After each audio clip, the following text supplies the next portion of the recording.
My fiancé cheated on me with my own sister just 2 weeks after my best friend died. I'm sorry if this sounds repetitive, but I just can't stop thinking about it. For some reason, it feels easier to open up to strangers than to people who know me, people who could judge me more deeply. I won't lie. I had been suspecting that my fiancé was cheating on me, but I didn't have any proof, and deep down, I didn't even want to dig for it. I was terrified that what I felt might actually be true. 12 days ago, I came home after visiting my mom. I went upstairs to wake up my fiancé. He had this habit of sleeping past 2 p.m. and then blaming me for not waking him. I opened the door and froze. My sister, almost naked, was desperately trying to get out of a lace bodysuit. My bodysuit. My mind just went blank. It was like everything I'd been thinking disappeared in a second. You know that dizzy rush you get when you stand up too fast? That's exactly what I felt, mixed with this horrible wave of nausea that hit me all at once. I stood there for maybe 30 seconds, staring at the two people I trusted the most. They looked even more shocked than I did. My fiancé jumped out of bed and started throwing excuses. First it was an accident. Then it became I was lonely and needed relief. And here's the thing. Just 2 weeks before that, my best friend took her own life. I'd known her for 15 years. I told my fiancé how alone I felt, how guilty I was that I couldn't save her. He knew everything. I didn't take the car. My eyes were already burning with tears. I just walked. 10 minutes to my friend's house, and when she opened the door, I completely broke down. Losing my best friend, my fiancé, and my sister, all within 2 weeks, it's like a hole opened inside me. Even now, writing this, I don't know if any of these relationships can ever be repaired, or if I even want them to be. I just can't understand why my sister did this. There was never any jealousy between us. I never tried to hurt her. When she had nowhere to live, I took her in. I fed her, bought the food she liked, let her stay rent-free. She once complained that the white walls in our living room gave her headaches, so I spent a whole day repainting everything gray, just for her. And my fiancé. I gave that man everything. I was ready to have children with him even though I never wanted kids. I did it for him. I wanted him to be happy. I comforted him through every bad day. I sat through hours of those stupid comedies he loved, pretending to laugh. I gave him a locket with our anniversary photo, the same one he wore while sleeping with my sister. These last days, I've been stuck in a loop, sadness, anger, disgust, over and over again. After 2 years smoke-free, I picked up a cigarette again. I used to be addicted from 16 to 21, now I'm 23. Sometimes I start doing something and then just lose interest halfway through. Even food feels pointless. I have to force myself to eat. My body feels shut down. I sleep 17 hours a day, and even when I'm awake, I feel drained, like there's nothing left inside me. Then they texted me, both of them. They wanted to meet on Wednesday. My sister's exact message said, "Hey, I know you probably don't want to hear from me right now, but can you please meet me and fiancé? We want to talk, and we want you to properly hear us out. The situation you found us in wasn't ideal, and I just want a chance to explain. I love you. You're my sister. Please don't cut me off, but I think it's too late. Too late from the moment that affair started, or maybe even from the moment she first wanted him. I miss my sister, but the girl I miss and the person she's become, they're not the same anymore. I haven't really talked to anyone yet, except a friend I'm staying with. I'm scared people will see me as a failed fiancé, but honestly, I don't even know if I ever want to be a wife anymore. It's just easier to talk to strangers than to people who actually know me. I'm sorry again if I sound repetitive. I just need to let this out. Hey, it's me again. I came back to edit my post a little. At first, I just wanted to vent and get it off my chest. But now, I really want to thank everyone who reached out, gave advice, and showed kindness. I guess this counts as a small update, even if nothing major has happened yet. The friend I'm living with, she offered to come with me when I talked to my parents and my older brother. Honestly, she's been my rock through all of this, and I couldn't ask for a better person by my side. But I'm trying not to put everything on her shoulders. It's hard being the therapist friend, you know? Right now, I'm looking for a therapist, someone who can help me process both the grief and the betrayal.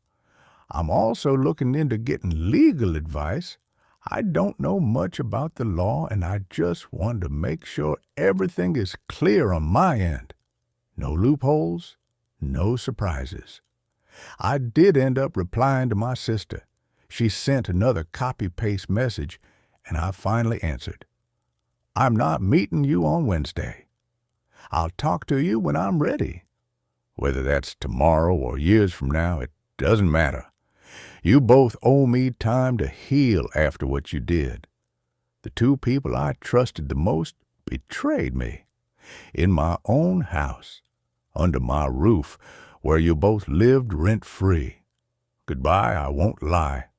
Part of me almost agreed to meet her, but I realized, thanks to so many people in the comments, that what I really need right now isn't to fix a relationship that's already dead, but to work on myself. I'm not going back to my ex, and I never will. Maybe one day I'll hear him out, but not today. For now, I'm getting ready to talk to my parents and explain everything that happened. I don't have photos or proof of the affair itself, but I do have their messages. And honestly, that's more than enough. Thank you to everyone who left kind comments and sent me messages. I really, really appreciate it. Have a good day or night, wherever you are. Comment from another user. You have nothing to apologize for and nothing to be ashamed of. None of this was your fault.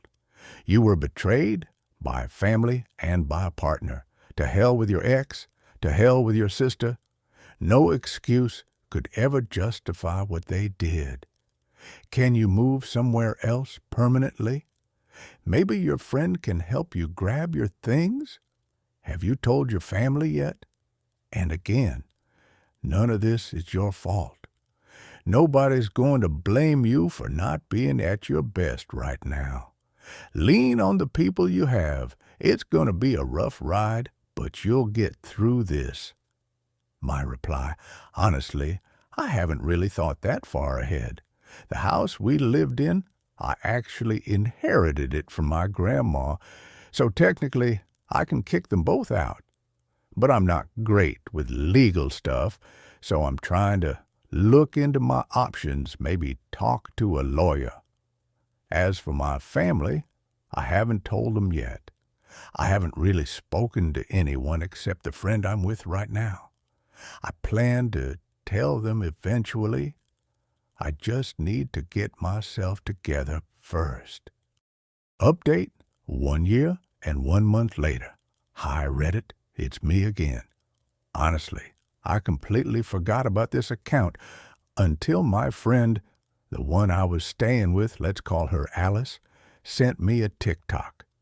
It was one of those videos where an AI voice reads a Reddit story. And guess whose post it was? Mine. So I decided to log back in, partly to thank everyone who showed me more kindness than the people I was supposed to trust, and partly for those who were genuinely curious about how I've been doing. I can't blame anyone for that.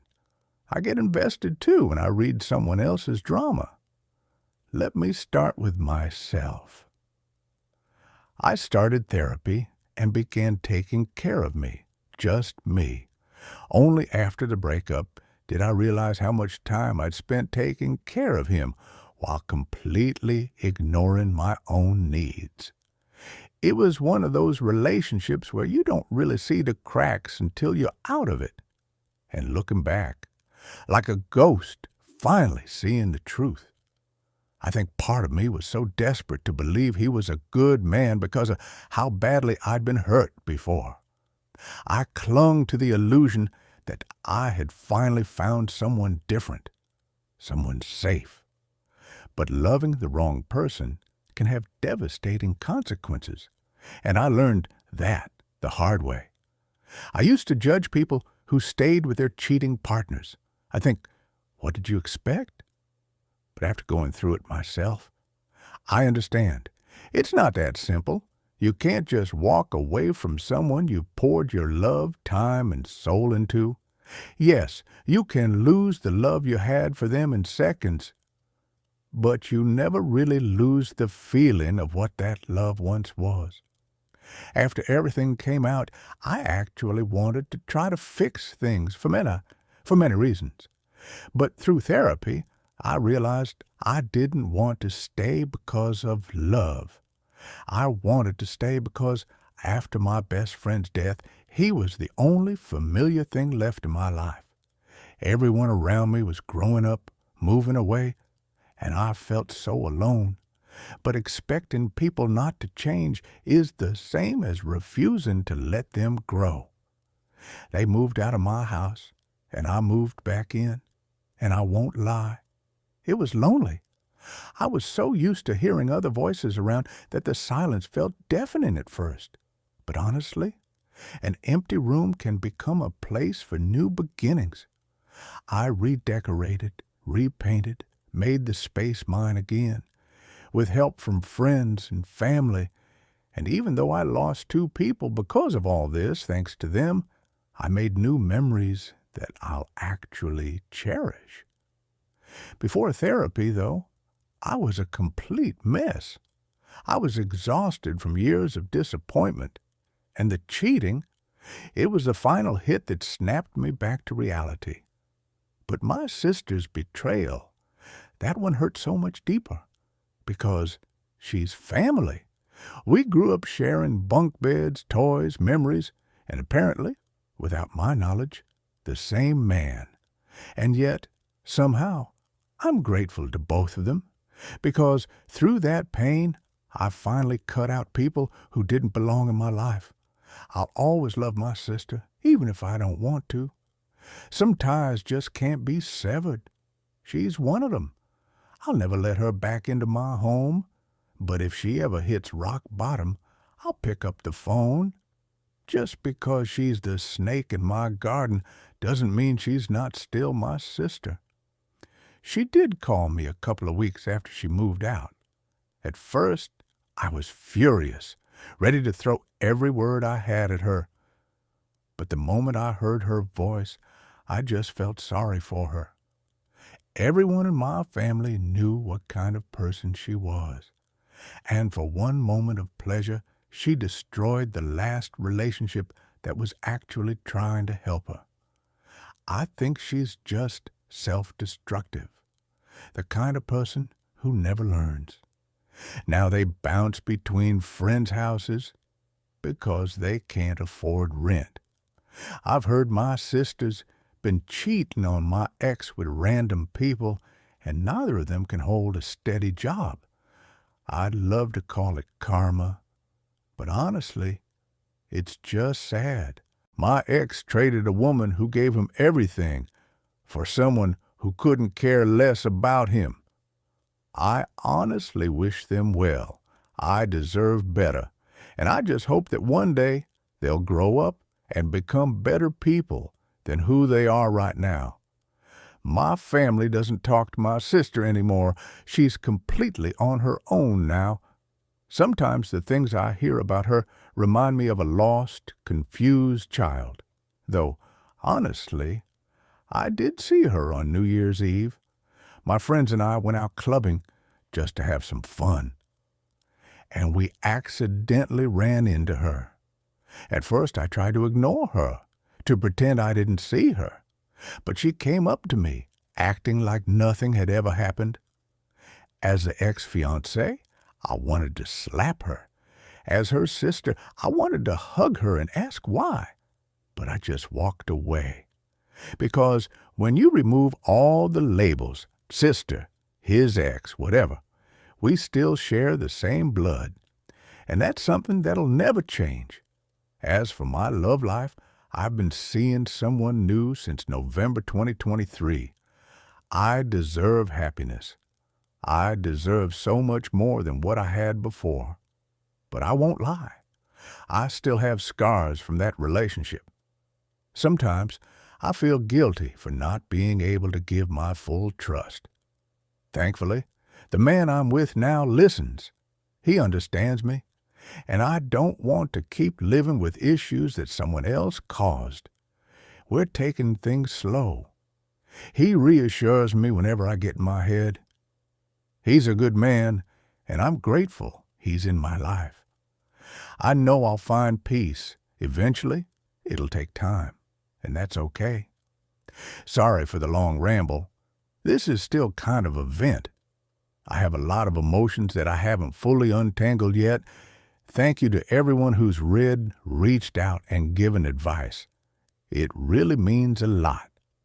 And I hope everyone had a good new year. Comment from user. I'm curious, how did the talk with your parents go? Did you ever meet the two of them again to hear whatever excuses they had? Not that it really matters. I'm just glad you're getting better and moving on, her reply. I did tell my parents. The whole conversation was really hard for me. They were furious. But from the way my dad reacted, it was clear he was angrier at my sister than at my ex, which I understand. His own family fell apart because of his father's infidelity. My mom at first wanted to just go low contact. She didn't want to completely cut my sister off, and I understood that. I didn't tell them what happened because I wanted her disowned. I just needed them to understand that I can't be in the same room as her, let alone the same house. Later, my dad called me. He said my sister and my ex showed up for a surprise dinner at their place, trying to give some sob story about how things happen. The funniest thing they said was, "Sometimes people fall in love with the wrong person to meet the right one." Those were the exact words from the woman who's currently cheating on that so-called right one. My sister was completely cut off from the family later, after she got caught stealing from my aunt's house. She was supposed to babysit, but instead she stole electronics and my nephew's stuff. As for meeting them again, I didn't. At that point, it wouldn't have helped me at all. I'm sure they just wanted to ease their guilty conscience. Sometimes I get random messages from fake accounts, obviously from them, but I've learned to ignore them. I'm done wasting energy on something that will only hurt me again. Comment from user. Your sister's a piece of garbage. She's still with the guy she ruined your life for. You're a better person than me. I'd cut her off forever. Snakes don't change. They just shed their skin to grow bigger and deadlier. Good luck, her reply. I'm just guessing, but I think it's one of those situations where two people destroyed everything for absolutely nothing, just so they wouldn't have to be alone. And honestly, after knowing both of them, I can say this with confidence. They're the kind of people who can't stand being alone, not even for a little while. So it makes perfect sense that two people like that ended up together. This story has come to an end. And as we can see, it ended on a brighter note. What the author went through was truly heartbreaking. Losing her best friend, her fiancé, and her own sister, that's an emotional storm not everyone could survive. We don't know exactly what that year between pain and healing looked like for her, but one thing is clear: she made it through. What do you think? Share your thoughts in the comments below. Don't forget to like, subscribe, and I'll see you in the next video.